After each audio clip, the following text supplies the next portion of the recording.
30 seconds. Simultaneous Facebook and radio? YouTube and Twitter. Yeah. All right, we're live on Facebook and social media.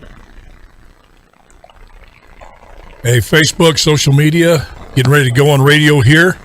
Big Monday. Thanks for joining us. Appreciate y'all. Got a stacked card today. Me and a bunch of subjects with you. Just like I like it.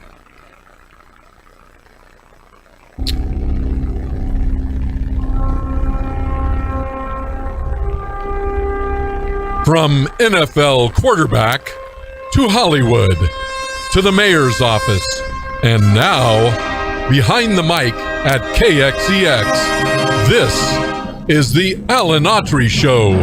No retreat. And so, my fellow Americans, ask not what your country can do for you, ask what you can do for your country. Mr. Gorbachev, tear down this wall. What the hell's going on out here? Everybody grabbing out there. Nobody. That the only thing we have to fear is fear itself. Today, I consider myself the luckiest man on the face of the earth. I'm not fearing any man. Mine eyes have seen the glory of the coming of the Lord. So, 5 seconds left in the game. Do you believe in miracles? Yes! Unbelievable. Free at last! Free at last! Thanks Almighty! We are free.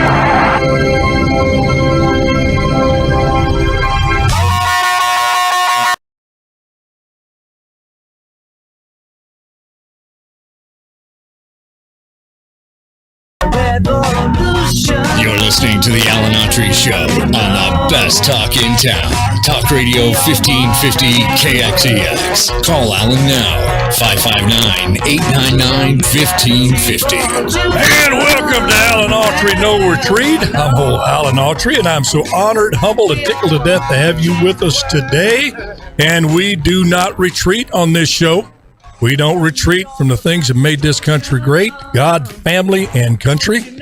No, sir, buddy. We know none of us are going to get that $1 million wound on the things facing America today. Jose, you know what the $1 million wound was in Vietnam?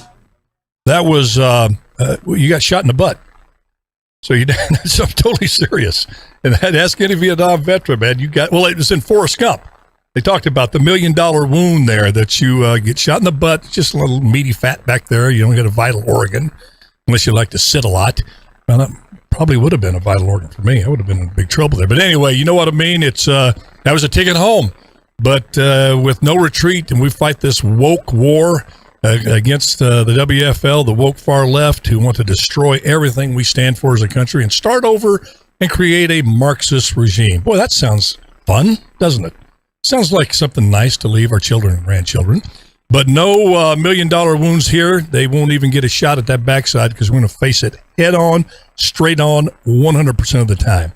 Okay, but before we get into that, because in terms of the latest from our woke far left brothers and sisters out there, I tell you, they have completely lost their minds, bless their hearts. But again, we'll get into that in a moment. But the first 3 things I'd like to start off with have to deal with sports. One of my favorite subjects, politics, religion, sports. You know, we talk about a lot. 2 things they say you should never talk about, especially if you're hanging out having a brew at a bar, is religion and politics. Well, that's it's kind of, we wouldn't have much of a show. But we also, if we threw that down the road, but we also like to talk about sports. And ironically, we have 3 little stories I want to talk about that have quite a bit, in some cases, a whole lot of intersection with societal issues. And one of them is obviously the Aaron Rodgers decision to, how do I say this, being a former NFL quarterback, a former Green Bay Packer quarterback. I love my teammates. I love Aaron Rodgers. I love Brett Favre. And it's just part of a club that if you played there for Green Bay for 15 years or 5 minutes, you're a Green Bay Packer for life. That's how they treat you, the organization. Just ask any former Packer. They'll tell you right off the bat, no such thing as a former Packer. Once a Packer, always a Packer. So walking into this kind of, gets me to thinking, but I'm not going to cover for anybody in terms of how I feel about the situation. And by the same token, I'm not going to take a position just to curry favor on a 1-hour radio show. That's just not who I am. Maybe if I was just starting out trying to build an audience and this is what I did for a living, I don't know. Maybe my thought process would be a little different. But I'm just going to look at this issue from my perspective. And if you want to call in and give me your perspective, either now or either further into the show, feel free to do that. It's not free for all Monday, but this is a subject that I think a lot of people are interested in.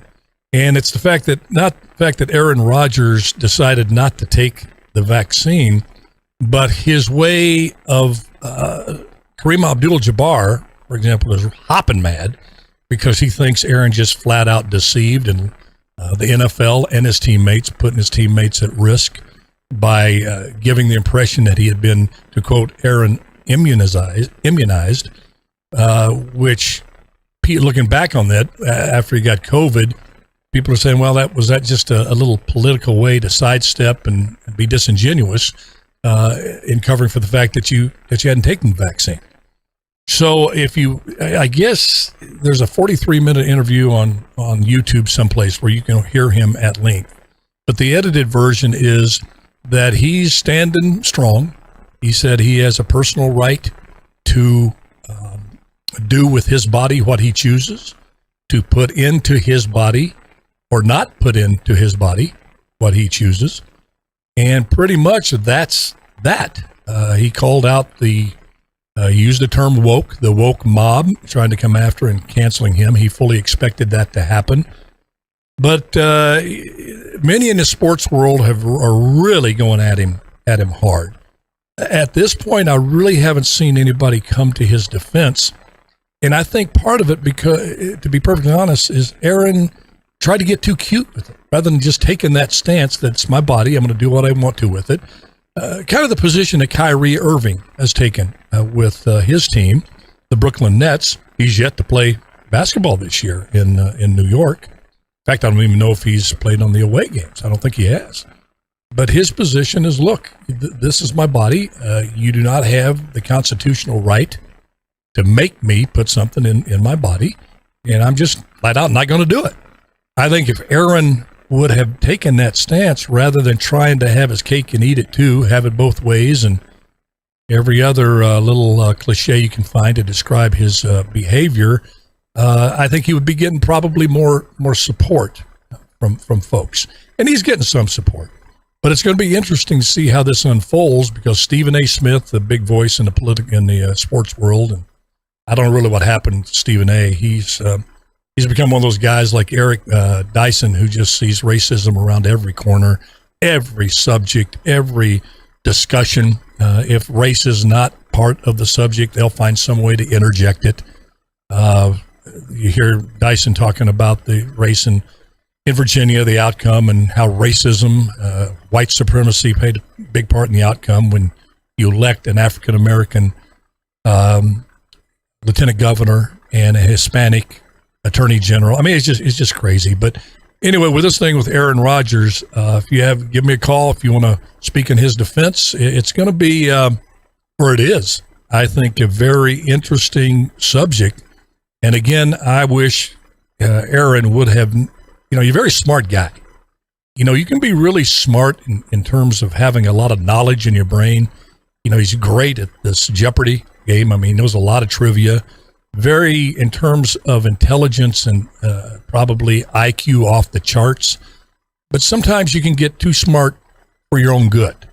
And when it'd be better to be just simple, straightforward, and use common language and say what you mean and mean what you say, that's usually, most of the time, the best route to take. Don't get lost in your own mind and try to, have paralysis of analysis on something. And I think that's what he's guilty of the most. And I think that's why a lot of people are very angry with him. And I think probably his teammates. I don't know if they'll express it or not.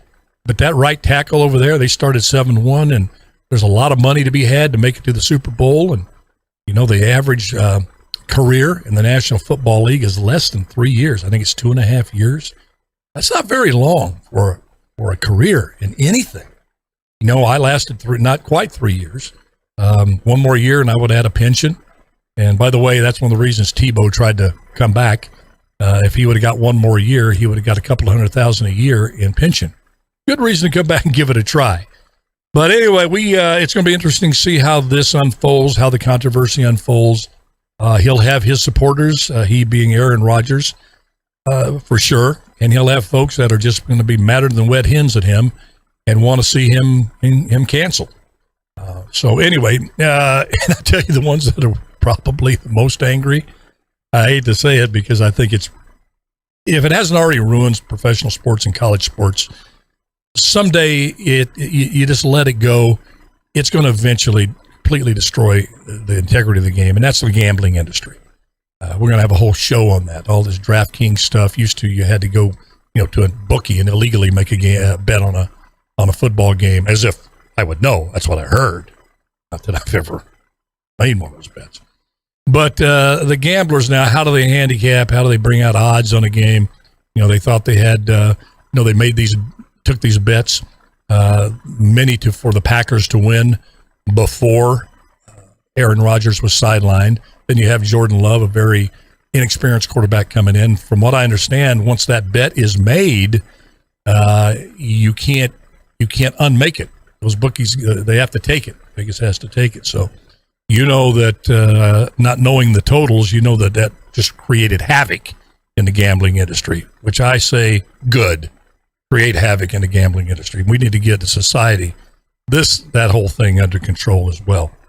There's two other stories to do with sports and I think with social implications. Have you heard about that football game in Los Angeles between Inglewood High and Morningside High? I had not heard about it. We're broadcasting live right now. And Monday, let me look at the day here. Monday, November 8th, 2021.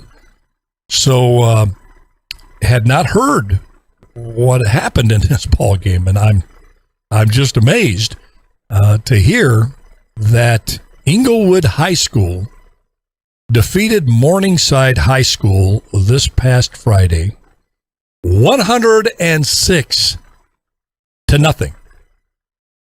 You heard me correctly. 106 to a goose egg.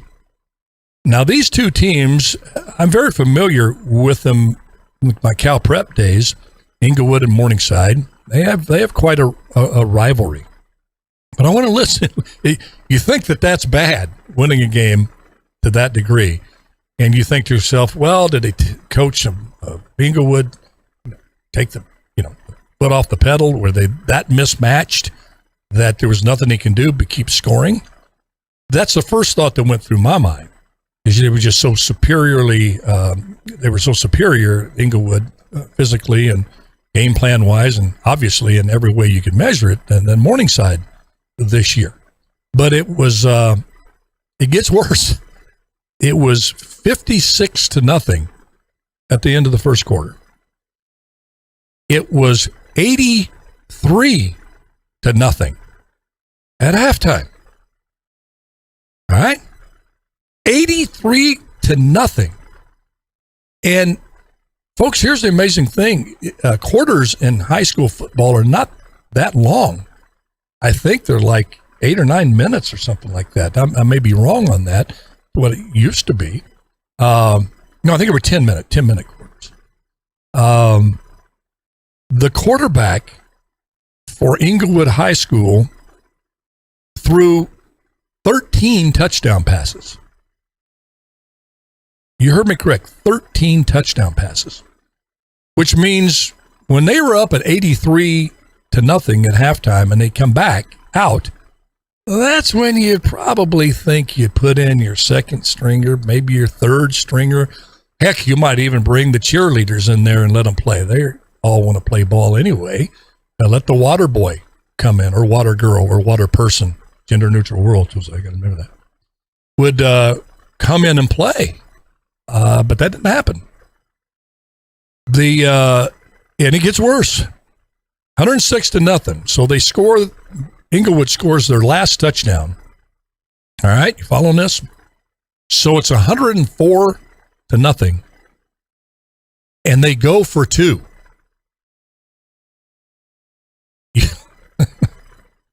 Any sports fan, if Bob Leone's listening out, Dan Alsop, all my buddies from Riverdale High School, I just love them so much. Can't wait to get together with them again.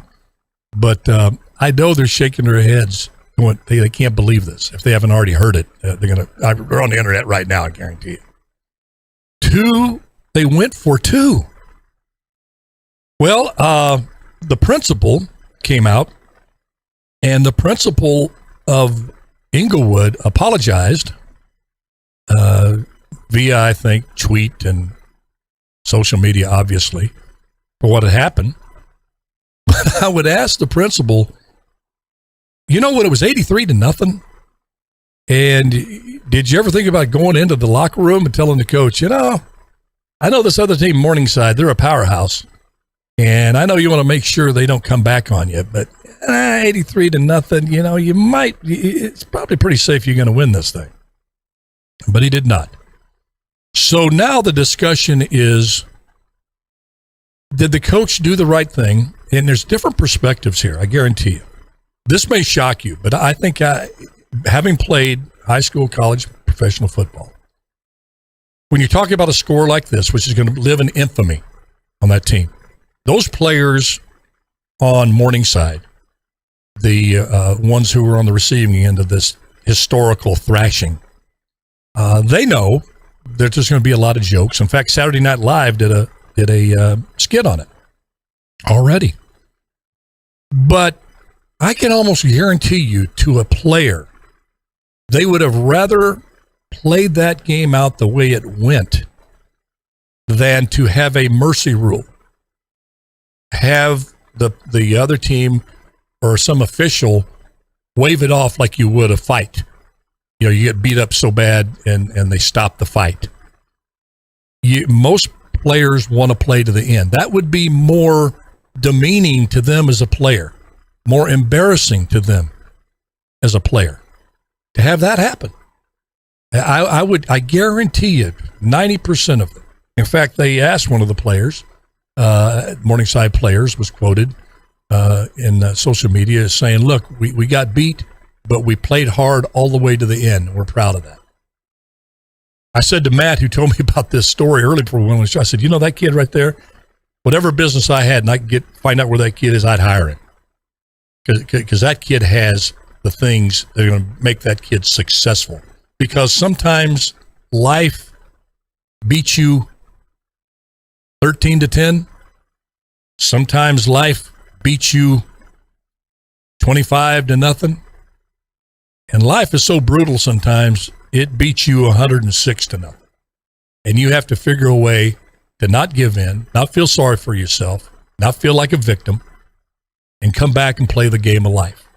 So I believe who wins in this long run is not going to be this coach who decided to let his quarterback get 13 touchdowns to have this win. I think their praise is fleeting. For whatever reason, there has to be a grudge involved there somewhere. I don't know what Morningside's coach or whatever did in last year's games or whatever, but there's some absolutely bad blood between someone in high places, whether it's a coach, administrator, or what have you, to have a coach continue to brutally beat a team like this. So I have mixed feelings. If I would have been the coach of Inglewood, I would have put our left guard at fullback and give him the ball. That left guard, I guarantee you, was always wanting to play running back and never had a chance. Okay? So there's a lot of ways that coach could have done things that could have lessened this impact. But my hat goes off, not to that guy. My hat goes off to the players of Morningside. We're going to take a quick break. When we come back, Laura Fisher, you're on the line. You stay on there, young lady. Because when we come back, we're going to talk about the brawl at Fresno State. And I'm not talking about on the field where the Boise State really handed it to the Bulldogs. I'm talking about this brawl in the stands. 10 people having at it, throwing blows, knocking people on the head, cops being attacked. Is it just, that's just, mostly mostly friendly game, right? It's like mostly peaceful rally when you have a precinct being burned behind you.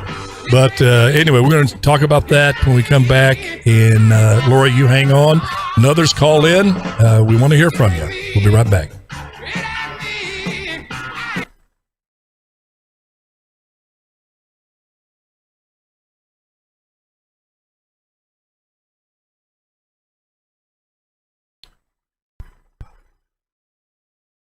$106-0, folks. Wow.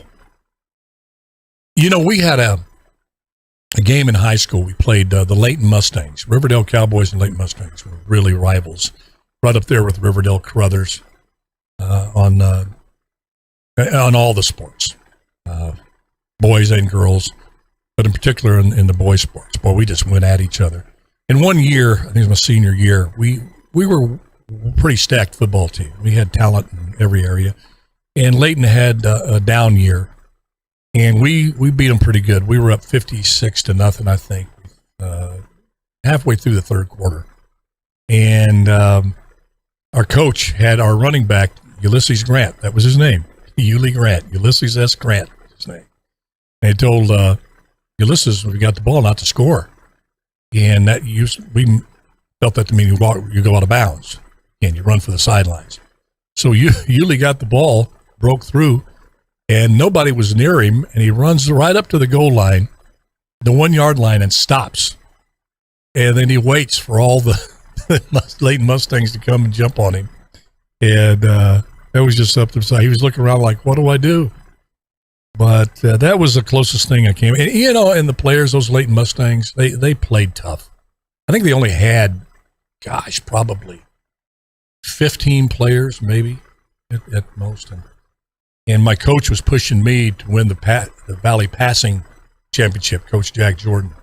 And my competition, we played the game during the day, I believe it was. And it was night. It was a night game.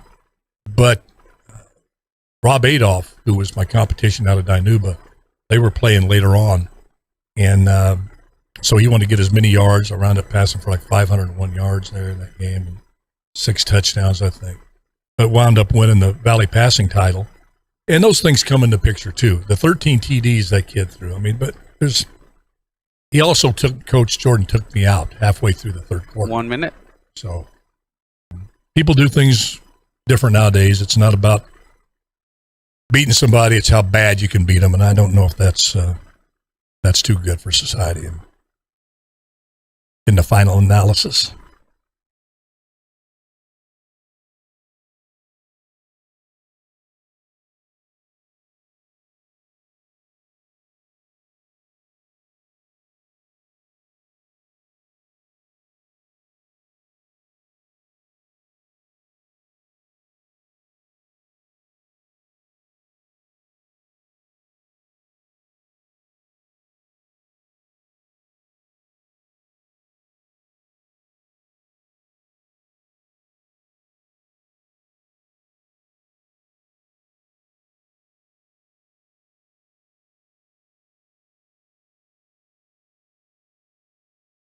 You guys gonna get your booster?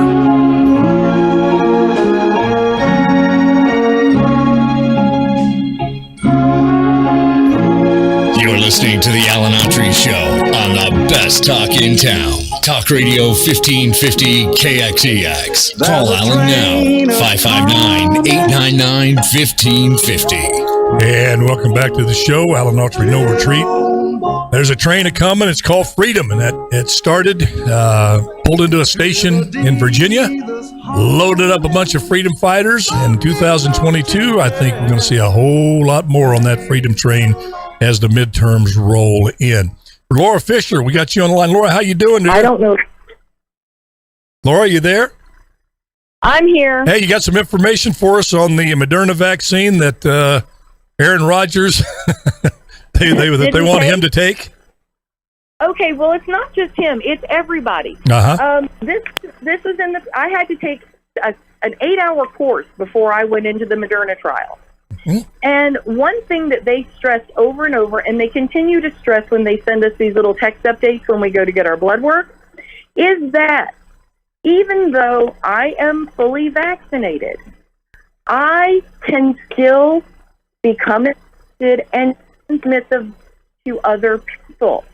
Therefore, I am still a risk to other people, whether they are vaccinated or unvaccinated. Hey, hold on one second, Laura. Laura, hold on one second. Did I hear this correct? You were in a trial for Moderna? You were part of that? Yes. Wow. Okay. Yes. Go ahead. Keep going. I didn't know that. It's very interesting. And they made it very clear still, we're a year and a half out, more than a year and a half out. And every time I get my blood work done, they just give me a little reminder to understand this vaccine does not work like vaccines in the past. This is what we were taught in this little class that we took before we agreed to get the shot. And that is the only way that our country can achieve herd immunity is if the majority of the herd is actually immune to a disease or virus. This vaccine acts more as a mitigation tool to prohibit severe symptoms and or death. And it does lower your chances of becoming infected with COVID. Does not prevent it. If I was vaccinated for measles, if I'm exposed to someone who has measles, I cannot become infected. That's how you eradicate a disease. COVID will never, ever be gone because even vaccinated people can still catch and transmit the virus, which means variants will always be possible. Yeah, right. What's your position on Aaron Rodgers? Where do you come down on Aaron Rodgers? My only issue is I think he should have lied. Own it. Stand up and do, if that's what you believe, which he has a constitutional right under the 14th Amendment. Yeah, he got too cute, not didn't he? To be vaccinated. He got too cute. Period. He got too cute on the thing, don't you think? That's my only issue with it. Is me be too. honest about it. Me too. And his biggest defense should be that the science from the CDC, from the NIH, from the makers of this vaccine substantiates that he is no less or more of a threat to his teammates, whether he is or is not vaccinated. Yeah. Period. Well, today, Laura, I hear you loud and clear, and I think that's the position a lot of people are taking. Saying, Aaron, look, you should have done what Kyrie Irving did. Kyrie Irving, just pure and simple. It's my body. He cited a few other facts that gave him, a cause for pause, if you will, on this vaccination. And he was just totally upfront about that, and he's going to ride that horse wherever it leads. But you know what happened today, and it might have been released on Friday, but I just saw it today. When people talk about, well, we should just blindly, accept what the government says, with Moderna, the Pfizer, and the Johnson & Johnson. Well, they just come out and said the efficacy of both the Pfizer and the Moderna goes down dramatically with time to 30. They think to 35%, right? They didn't tell us. They didn't tell us that. Then, Laura, I want your opinion on this. They're talking about this Johnson & Johnson. Well, Johnson & Johnson is the same company, and it just came out today. These emails from 2009 that directed the folks that they hired to study whether their talcum powder caused cancer, or ordered them to change the data to show that it didn't, and they're going to pay out billions. The same Johnson & Johnson that the government is saying, now you want to know why? Yeah, trust this vaccine, but look at their history. Go ahead. But this is what they did that was so even more disgusting than the fact that they changed the data. When they found out they were going to lose that lawsuit, they created a second company that is solely responsible for Johnson & Johnson's baby powder and talc that only has $5 million in it. Yeah. Yeah, now they don't have to pay. And you are a Neanderthal if you just even bring up these questions about these vaccines, and that's just got to stop. And I think the public really spoke back on that in Virginia. They said, "Look, we understand this pandemic is bad, COVID is bad. We're all in this thing together, but quit treating us like we're children and that you're like a dictator. And if we have questions." that you think we should be canceled. People have just had it with that. Laura, thank you for calling. Go ahead. One more comment. We'll go to our next caller. But go ahead. I want to hear what you have to say. At the end of the day, you just use their own words against them. They're the ones that are putting this information out that you can still transmit. Exactly. You're just quoting what they're saying, and then when you quote them, you need to be canceled. Exactly. It's insanity. Laura, thank you. You always have great comments. Let's go to Lauren Roche on line 2 from Hanford.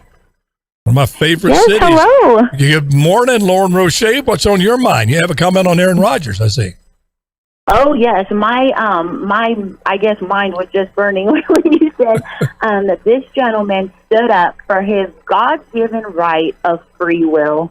That is a God-given right to each and every person walking this earth, and even before we're created, God gave each one a free will. Not only a free will to do good, a free will to choose whether to do evil or good, whether to do right or do wrong. We all possess that free will. Whether we like it or not, every person has that choice. So I tie that into the vaccine, in that everybody does have a choice of what to put in their body. And if you look at it from a factual context, if you want to get data-driven with it, you really can, because you look at cases where people have had adverse effects from taking this vaccine of all ages. There's been deadly effects. And also, it was made in haste. It was started by Donald Trump and making a hasteful, if that's a word, order to create a vaccine and create it now. Speed. And we all know that Donald Trump wants what he wants, and he's going to try to get it on his time. So that's something that I was skeptical of in the beginning. Early on. And the second skepticism was that nobody ever posted online or mentioned to me what the vaccine contained. If they were to say, go take the vaccine at every Rite Aid for free, that's skeptical enough in itself. However, with that, you can make people a lot more comfortable. You say, along with it, we're going to counsel you before you take it. We're going to tell you exactly what's in it. We're going to tell you exactly what it's going to do and exactly why we're mandating. Yes, that and that's where that primary respect was not given to the American people. And I think if Aaron would have just taken that position, Aaron Rodgers, I don't think he'd have nearly the blowback that he's having now from just all corners, because he did try to have his cake and eat it too. I'm going to, say I've been immunized. What does that mean? And Aaron has a history of doing that. Aaron's also, I believe, an atheist. He doesn't, and he's, what that has to do in terms of God-given rights. He's taken that position. It's his personal right. Based on what? I mean, when you take God out of the equation, then you have a bureaucracy, a government saying, well, our rights that we give you or take away with you trump what you feel is right for you. If you can't call on the higher power in terms of the origination of your rights, they kind of win that battle, if you will, because they are the elected overseers of our good. So, well, thank you for that perspective. And before I let you go, so from Aaron's point of view, where do you think he went wrong on how he responded when he became COVID positive and they came after him? Well, to be honest, I don't know much about Aaron's specific situation. Okay. I just know the general way that I feel of anybody who refuses the vaccine, because I'm one that believes I have a right. I'm not saying vaccines right or wrong. I'm saying I have a right. You have a right. Appreciate you, Lauren. Thank you for calling in. Appreciate that. So, my Aaron, my buddy, well, I don't know Aaron Rodgers, but like I said, if as a former Green Bay Packer, whether you don't know them, you feel that affinity towards them. I don't care. And again, every Green Bay Packer, former Green Bay Packer, will tell you that. I'm sure there's other teams where they have a unity, a camaraderie, if you will, between former players, past players, and such. But anybody that's played on several teams and ended up in a Packer, like I said, for 5 minutes or 5 years, feels that special thing about that organization. So I got that working on me too, and I just we'll just see how this works out with Aaron Rodgers, and he'll be back in the saddle again. He said he feels great. During the interview, he's taking this ivermectin, he's taking some other monoclonals or whatever it is. I don't even try to say it. But he's taken some of the stuff that has proven that actually his new best friend, Joe Rogan, has turned him on to. I guess Rogan got COVID and recovered from it very quickly doing these treatments and taking these drugs. So we're finding more and more on how to treat the COVID rather than searching, for the cure being the only thing we look at.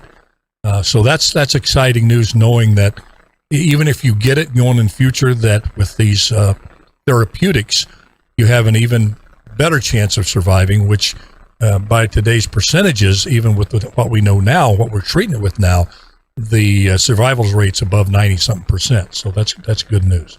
Okay, we're going to move on. Let's take another quick break. When we come back, we're going to talk about Fresno State and also this big brawl they had, and also this Build Back Better bill that President Joe Biden is putting forth, and some people say is trying to ram it down the throats of Americans. Will it build America back better, or will it destroy the strongest economy in the world? We're going to talk about that when we come right back.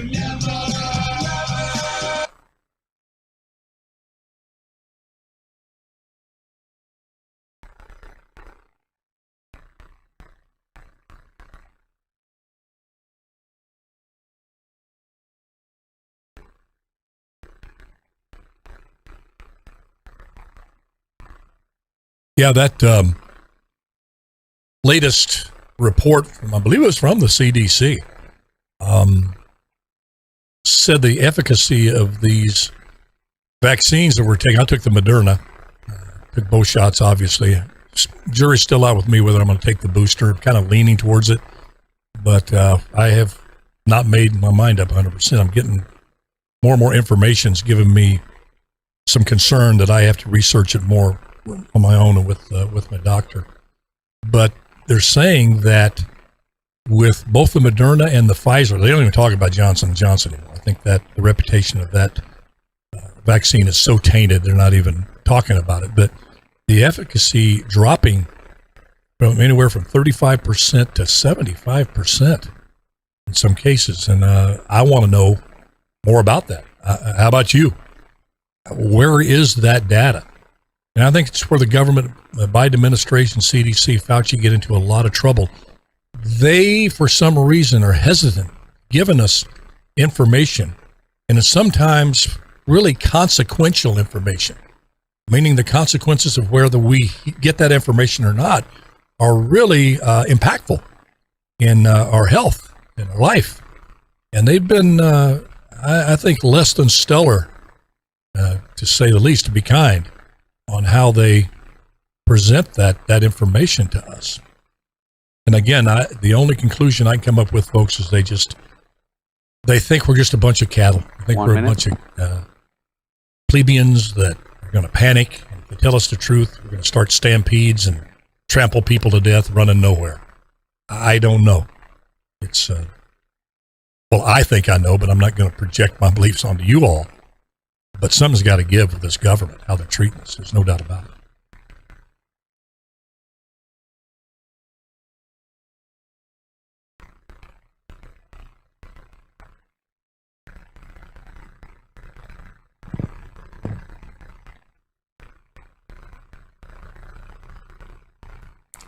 $20. We get a pad for this chair. Let's get sore. TMI. 10.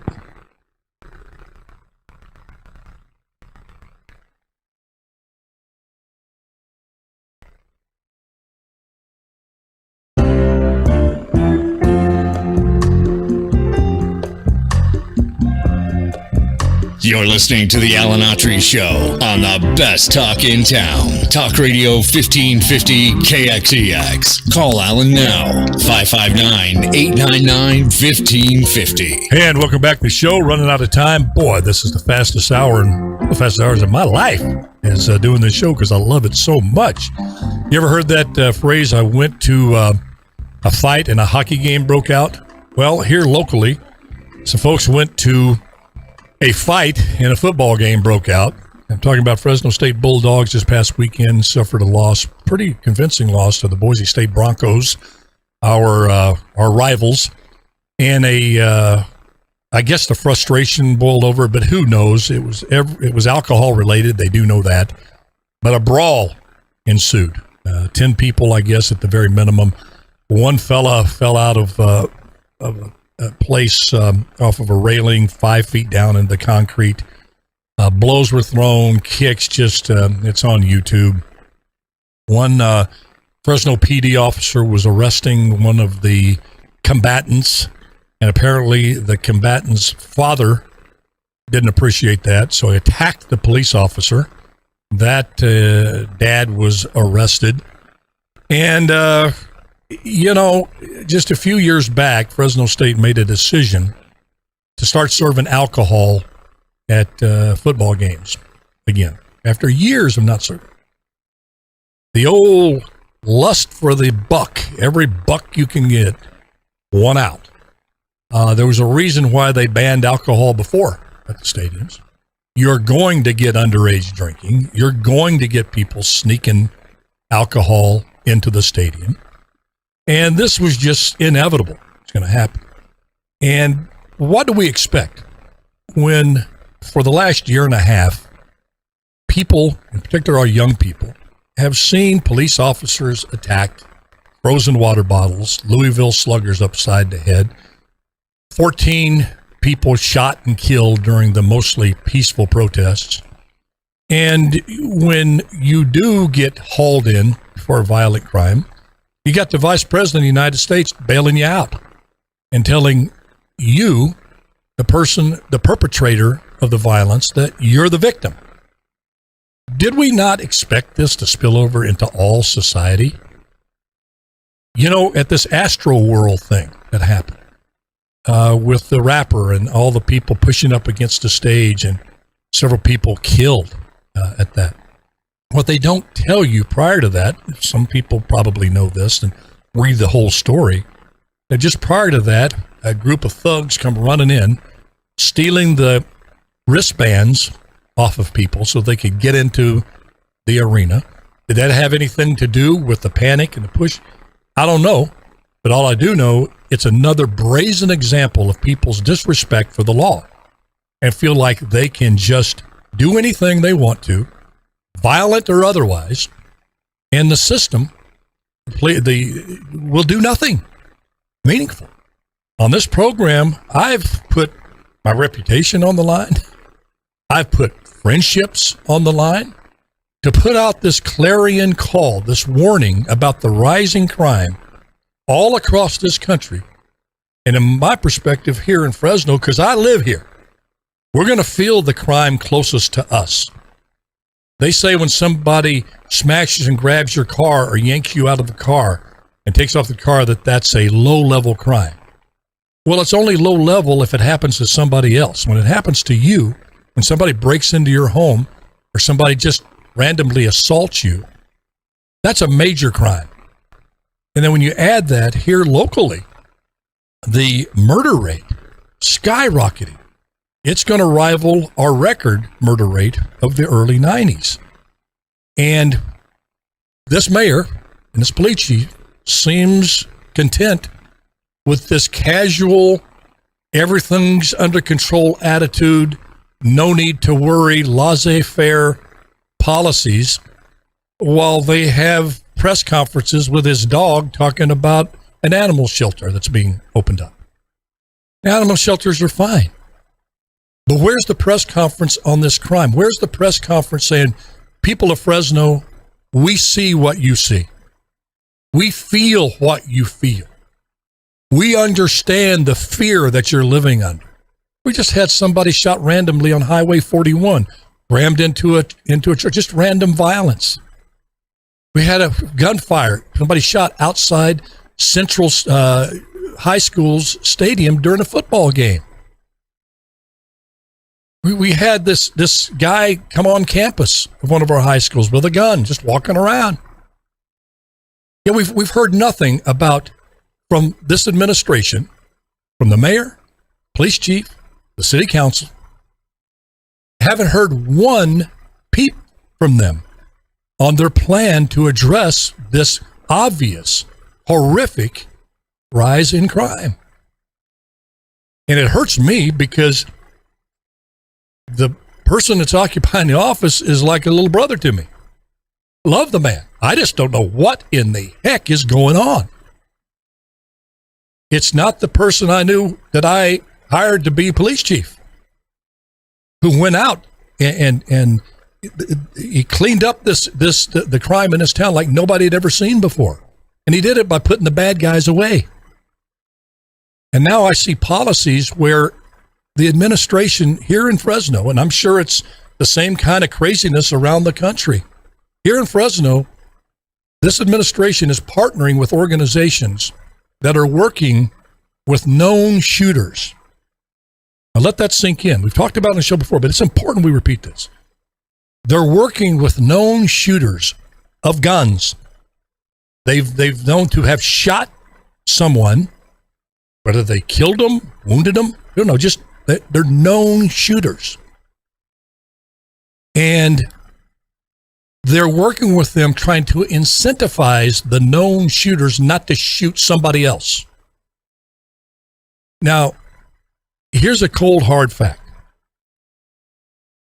There are criminals and then there are hardened criminals. You have criminals that will break into your house, that's bad enough. They'll grab a purse and run, that's bad enough. Trust me, I'm not minimizing that. But there's criminals that have the ability within their heart and mind to pull out a gun on another individual and pull the trigger. That's a different level of criminal. That's a criminal that you have too many of them, and it doesn't take many, to not only put the fear, traumatizing fear in a neighborhood, they can traumatize an entire city. We saw it happen in the early 90s. We saw it happen in New York before Rudy Giuliani took over. So something's got to give here.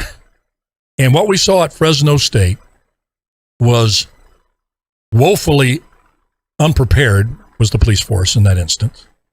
They should have known. You're going to have a lot of alcohol, big game, coming out of COVID. You got violence all over the city. Reckless driving is out of control in this town. What they call these show-off things where they go and they do in intersections, they do the donuts and then take off. And there's all sorts. I just saw one the other day. I don't know if anybody walked away from the accident. They're not pulling over reckless drivers. They're not stopping that activity. And when you let the so-called little stuff go, the big stuff gets worse. And that's what's happening in the city of Fresno. And I can't sit back in good conscience simply because I have people I know representing us, know and respect, in some cases love. So you tell me what I'm supposed to do here, because I'm getting a little pushback. I don't get, you don't get the phone calls returned. You don't get this as much and that, because everybody, well, you cross the mayor, or you cross the city councilman, you cross this, cross that. Well, why don't you cross it too? Because it needs to be done. Show a little backbone, because where we're heading, your kids are going to ask you, Mom, Dad, what did you do early on when you could have stopped it from getting this bad? Were you just too afraid to hold somebody accountable because they were a friend of yours? Didn't you know my friend that just got shot over at Fashion Fair? That person should have been put away and never back out on the street again.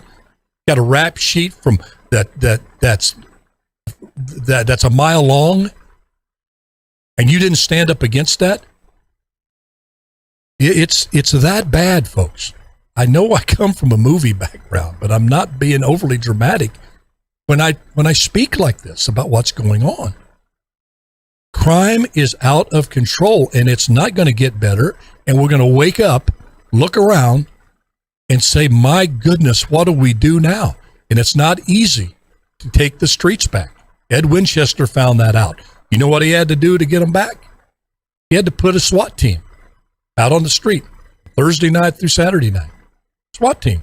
People dressed up like Rambo to tell the violent criminals in this city, enough's enough. We're not going to put up with it anymore. And I didn't want to see a SWAT team have to be put out on the streets of the city of Fresno. I didn't, you shouldn't let a situation denigrate to that point. And we have precious little time. We might have already been beyond, point of no return here, in terms of what we're going to have to do in order to take the streets back, make people feel safe in the city, that they can go to a movie and not, put their head on a swivel, pull up to a light and look to their left and right and make sure nobody's randomly threatening their life. That's the way it was in the early 90s. Don't kid yourself. That was the way it was. You ask anybody in this town. Now, it's been a while ago, and that's why I have a saying. This crime, the war on crime, will never be won, so it must always be fought. Makes sense? I'm going to say it one more time. The war on crime, and it has to be a war. You got to fight it with the passion of a war, because I guarantee you the criminals are fighting it with the passion of a war. It can never be won. You can never say, okay, it's done, let our guards down. The violent element started when Cain slew Abel, and it's not going to stop till the big sheriff in the sky comes back and takes us all home.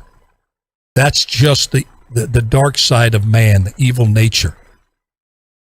So we must always, it can't be won, so we always have to fight it. Fight the crime. Never let our guard down on crime. You get it on the run, you keep it running. But now that crime is not on the run. By contrast, it's running all over us. And you say, well, you draw those conclusions from the Fresno State brawl. Well, I'm going to say, yeah, there's a direct connection. If those people that stand knew that the Fresno PD was not going to put up with that nonsense, that if you act up like that, you throw a blow, you are out, period, and not going to be just one officer, not just one officer outnumbered over there, but you're going to see the Fresno PD come in there and take people who choose to be violent out of that stadium and do it in numbers that can protect everybody around there. So if there's other knuckleheads that decide they want to jump in the fray, like this father wants to jump in and attack an officer, they get dragged in too. It's not pretty when you resist arrest. It's just not. It's not going to look good on YouTube. And we got to understand, stop being soft on crime, because crime does not get soft with us. It gets hardened even more and gets more brazen. Simple equation. Soft on crime, more crime. More people out on the streets with guns that pull a trigger, more murders. It's not trigonometry. It's simple math. And I love this city too much, and I know folks that are listening right now love their community so much, and you see the same things. I hear it all the time. The data doesn't lie. The statistics don't lie. We are where we are. So in this thing of Build Back Better, we didn't get to that. We'll get to it tomorrow, this Build Back Better deal. I teased it on the break, but I think this subject overrides everything, because all this infrastructure want to be built is not going to be worth anything if we're afraid to go out and use that infrastructure that we're going to build, the ports, the airports, the ports, the roads. Everything goes back to public safety. So excuse me, I know I hit this often. I get it. But this is one broken record that we have to listen to. We got to put it on the old turntable and play that broken record again and again till the leaders of this community and communities around the country come to their senses, grow a backbone, and defeat crime in their respective communities. That's why you were elected. Okay. How much time? We only got, well, the music. Jose, I'm exhausted. But you know what? I'm going to be back tomorrow, good Lord willing. Folks, thank you for tuning in. God bless you. God bless your families. And if you're going through difficult times, as we all do from time to time, hang in there. This too shall pass. God bless you. Love you. Good Lord willing, creek don't rise. I'll see you tomorrow on Tuesday. Bye-bye. Until then, who cares about the clouds if we're together? Just sing a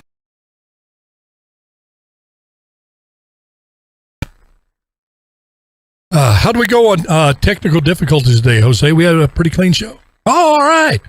Yeah, folks, Facebook folks, I want to tell you, we got more extra broadband. So what they're doing here, hooking that stuff up and getting the juice going better, and so we can stream on Twitter, YouTube, and do a lot more things here than we had before. But just getting that stuff going just takes a little bit, a few glitch here and there. But we got it under control. We got the best man in the business running this thing, Jose, and so thank you for hanging in there. All right, God bless you. Love you. I got to skedaddle here, and I'll see you tomorrow. Bye-bye now.